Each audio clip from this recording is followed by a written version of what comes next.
Hello বন্ধুরা, আবার চলে এসেছি আর একটা নতুন ভিডিও নিয়ে। আজকে খড়গপুর যাব কাজের ব্যাপারে।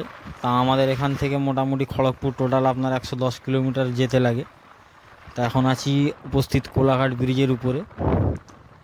তার এই যে ইন্ডিয়ান ফ্ল্যাগ যেটা দেখছেন, এটা হচ্ছে শেরে পাঞ্জাব হোটেল, কোলাঘাটের ফেমাস ধাবা বলতে পারেন, বা ফ্যামিলি রেস্টুরেন্ট।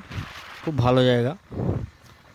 তা আমরা এই সবে ডেবরা টোল ক্রস করে মেদিনীপুরের এই খড়গপুরের কাছাকাছি চলে এসেছি।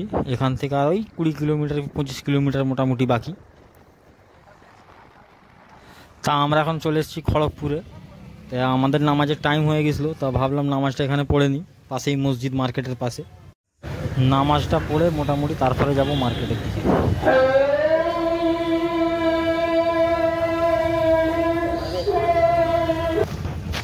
তা আমাদের নামাজ পড়া কমপ্লিট, এবারে যাব মার্কেটের দিকে।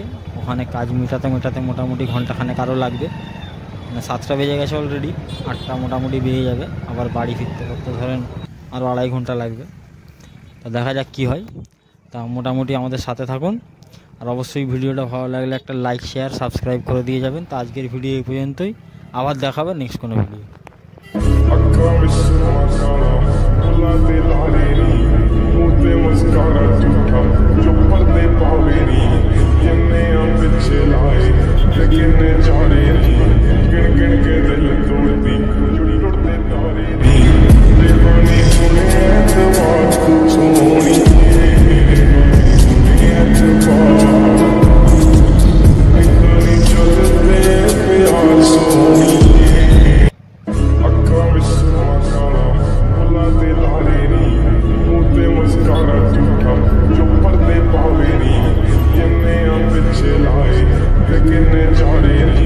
गिन गिन के दिल तोड़ती जुड़ी टुटते तारे।